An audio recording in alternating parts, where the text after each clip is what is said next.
নমস্কার, সবাইকে জানাই গুড ইভিনিং। কেমন আছেন সবাই? শুভ মিনি ব্লগে আপনাদের আরেকবার স্বাগত জানাই। এর আগের মিনি ব্লগটিতে আপনারা দেখেছিলেন যে আমরা শিবগাদি ও মতিঝর্ণা ঘুরতে যাচ্ছি। তো সেটা ছিল পার্ট 1 আর এটা আসছে পার্ট 2।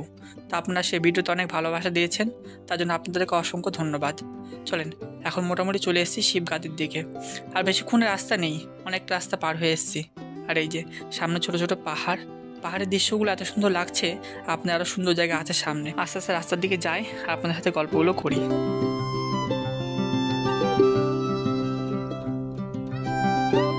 আর একটা কথা জানেন তো, মাঝে মাঝে ভাবি যে সময় সময়ে আমরা একটু ঘুরতে বেরোই না কেন, একটু টাইম বের করে কেন ঘুরতে বেরোয় না। আবার দেখেন যে সব সময় টাইম হয়ে ওঠে না সবার। একটা বন্ধুর আসার কথা ছিল, তার বাইকও ছিল, সে অবশ্য কিছু কারণবশত আসতে পারলো না। এটাই হয় জানেন। যাই হোক, ও হয়তো পরে কোনো এক সময় আসবে। চলেন, মোটামুটি অনেকটা রাস্তায় চলে এসেছি। আর 10 কিলোমিটার দেখাচ্ছে, আর 10 কিলোমিটার আছে ঠিকই, তবে জায়গাটা দাঁড়ালাম। এর আগে বছর এসেছিলাম, এখান থেকে দাঁড়িয়ে সুন্দর একটা ভিউ দেখতে পাওয়া যায়, আপনাদের সাথে দেখাচ্ছি।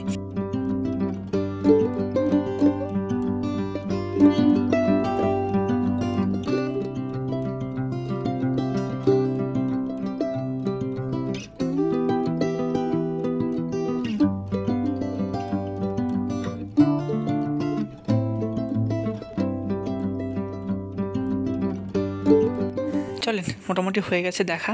চারদিকটা মন ভরে একবারে দেখলাম। আবার একটা বছর পরে আসবো কি আসবো না তার ঠিক নেই, তাই চারদিকটা শেষবারের মতন আরেকবার দেখে নিলাম।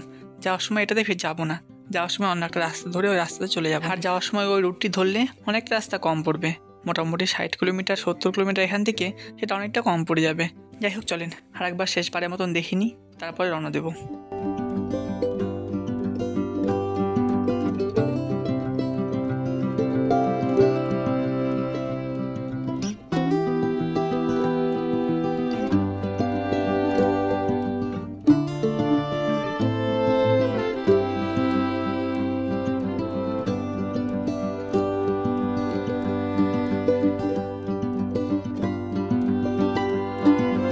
যাই হোক, চলেন বেরিয়ে পড়েছি।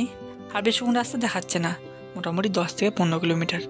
আর কিছুক্ষণ গেলেই সামনেখানে দেখতে পাবো। আর একটু গেলেই ভোলে বাবার দরবারে পৌঁছে যাব। মনটা যেন সেই আনন্দে ভরে উঠছে। আর চারদিকে পরিবেশটা তো আছে সুন্দর।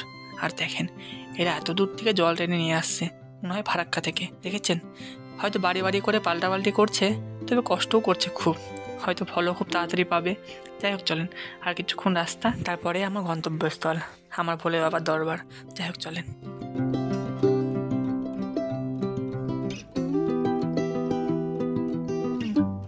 চলেন, পৌঁছে গেছি।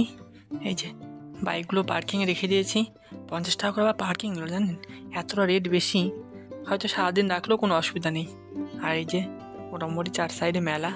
আর দেখেন, এসে এই তিলকটা পরে নিলাম। খুব সুন্দর হয়েছে, তাই না তিলকটা পরা? আর এই দেখেন, এত সুন্দর মূর্তিগুলো এখানে বিক্রি করছে যে আপনি ভিডিও না করে যেতেই পারবেন না এর পাশ কাটিয়ে। যাই হোক, চলেন আরেকবার দেখে নিই মূর্তিগুলো। একটা নিয়ে যাওয়ার বড্ড ইচ্ছা ছিল, তবে অনেকটা টানা হাঁচড়া তো, সেজন্য তো ভেঙেও যেতে পারে। চীনা মাটিতে তৈরি। আর এই যে আমার সামনে এখানে আমার গন্তব্যস্থল। আর দেখেছেন লোকজন কত আজকে রবিবার, শেষ সোমবার কালকে। আজকে রবিবারেও এত ভিড়, কালকে আসলে হয়তো ঠেলাঠেলি করতে হতো। যাই হোক, চলেন কয়েকটা ছবি টবি তুলে নিই, তারপরে আস্তে আস্তে উঠি, আমার বাবার দরবারে উঠি। যাই হোক, চলেন মোটামুটি পৌঁছে গেছি। আর এই যে সে ঝর্ণা। আর এই চারদিকে দেখেন লোকজন এত বেশি, হয়তো ঠিকঠাকভাবে দর্শনও করতে পারবো না জানেন।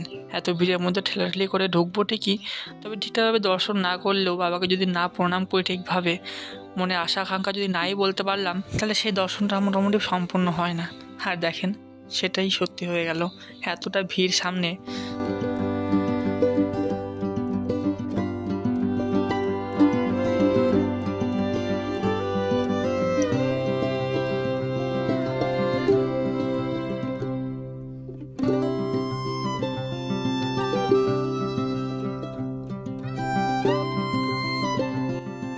চলেন, হয়ে গেল, কোন রকম প্রণাম করতে পেরেছি।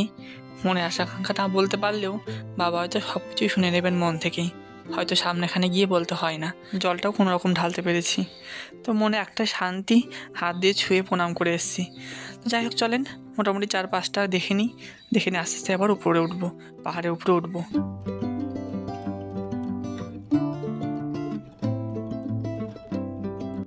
তবে চলেন আস্তে আস্তে উপর দিকে উঠি। এর আগেবার যখন এসেছিলাম তখন এর উপরে উঠেছিলাম, পাহাড়ের একবারে উপরে। পাহাড়ের উপর থেকে সামনের এই ভিউটা সত্যি মনটা মুগ্ধ করে দেয়।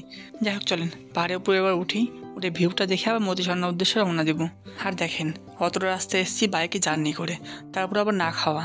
আর এই যে খাড়া পাহাড়টা উঠছি মনে হচ্ছে দমটা এখানেই ছেড়ে দিই জানেন। কত বয়স্ক বয়স্ক লোক আমাদের আগে উঠে যাচ্ছে, আবার আমরাই পারছি না। তবে যাই হোক কষ্ট হলে উঠতে হবে, এত রাস্তা জার্নি করে এসছি বলে কথা। আর এই দেখেন পাহাড়ের উপরে যেরকম একটা বসতি আছে, আপনি চোখে না দেখলে বুঝতেই পারবেন না যে এর উপরে এরকম কিছু থাকতে পারে। আমি যখন প্রথমবার এসেছিলাম এর আগের বছর, তখন আমি এটা দেখে হতভম্ব জানেন, যে এর উপরে এত সুন্দর একটা বসতি আছে, আদিবাসীরা এখানে থাকে। তো আমি তখন চিন্তা করেছিলাম যে এখানে সব কিছু আছে কীভাবে। আর এই দেখেন পাহাড়ের উপরে এটা আবার একটা মাঠ, এখানে সবাই খেলাধুলা করে। আর এই দেখেন সামনে আবার কে ঘাস খাচ্ছে, দেখেছেন? এই যে দেখেন ওই নিজে তালে ঘাস খেয়ে যাচ্ছে। আর ওই যে দূরে রাস্তাটা দেখতে পাচ্ছেন, ওটা পাহাড়ের অপোজিটের রাস্তাটা, ওখান দিয়েও লোকজন আসছে জানেন। আমরা তো প্রথম জানতামই না যেটা আর একটা রাস্তা আছে।